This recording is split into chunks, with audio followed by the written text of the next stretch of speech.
All right, guys. Coach, congratulations on the win tonight. Thank you. What stood out to you the most? You know, they shoot 47% from three, but you get 32 points on turnovers. What was the difference out there? I think the biggest thing is we protected the paint, and that's been our biggest emphasis is can we keep teams out of the paint and really, you know, we finally did a solid job against the speed guards. I thought our guys really took the challenge tonight against Colin and Darius. And, you know, our bigs did a good job of being up and sliding their feet. And, you know, it's always going to be something you got to keep working at, which is good for me to something I can challenge them to do better, which is get to that three-point line. You talked before the game a little bit about Julius and thinking it was going to come and look like today it did. And slowly, he's just, like I said, it's a process with him. And he's such a willing participant in his improvement. And today, I think, you know, you got to see what he can look like when he's really locked in and just playing the game as it comes to him. You like besides the 30 points, that's 2 games in a row, just 1 turnover. That's huge, you know, and that's probably the biggest emphasis that we've made towards him is don't force it. You know, the game will come to you. You're going to have the ball in your hands so much, but a huge responsibility comes with that, and he's really taking that to heart. Hey, Byron. Just, you know, you talked about the wound from the last Cleveland game. Just to win in a rout without all the post-game shenanigans this time, I mean, how good is this to be? Oh, it feels good. All of these wins feel good. Obviously, you know, we didn't like the last time they came here. So, you know, the thing I'm really happy about is we're starting to string together consistent efforts. I know we lost a tough one the other night, but we had a chance to win the game. And that's what we're trying to get to, that every night we give ourselves a chance to win the game.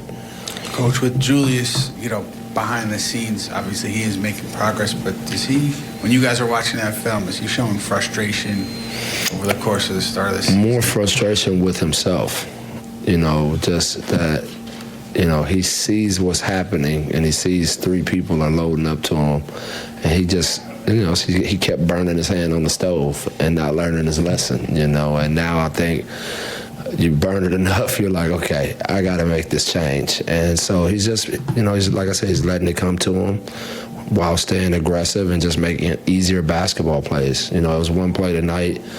He could have went against a guy at the elbow. He had a size advantage, and RJ was open in the slot. And just without hesitation, he just shot it to him, and RJ got the 3. Just little stuff like that. As he continues to do that, you know, it's going to help his evolution. Coach, what's your assessment of Damian's play since he's been inserted into the rotation? Well, he brings a motor. And I think I always said this about him last year, probably out of all of the young guys, he was the most consistent.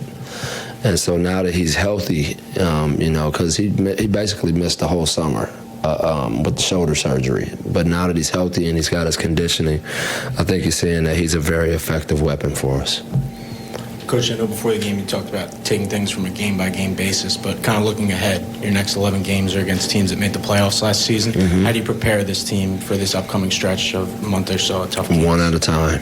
You can't look at that. You know, every one of those teams are so good. It's like if you look at the whole enormity of it, you know, it'll overwhelm you. And we're just going to take it one day at a time with these teams and prepare the heck out of them and keep trying to develop them and grow them within practice time and film time. And, you know, again, can we go on the road and give ourselves a chance to win is our big thing. Coach, you put a challenge in, you won it, then you lost the challenge out there. What did you hear from the referees at that point? They said he fouled him. I still disagree because I was up there watching the replay, and I'm like, where?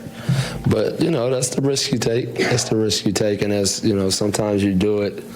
I was going to take a timeout in a minute anyway, so I just felt like, why not take a shot at it and maybe take away a basket from them and you know, at the same time get my timeout in. But I still got my timeout, and we got the play drawn up that we wanted, and, you know, they ended up missing them.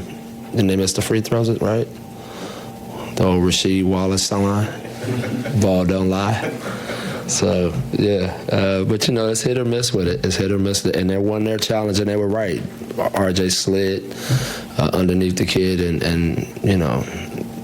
it was a blocking foul. So.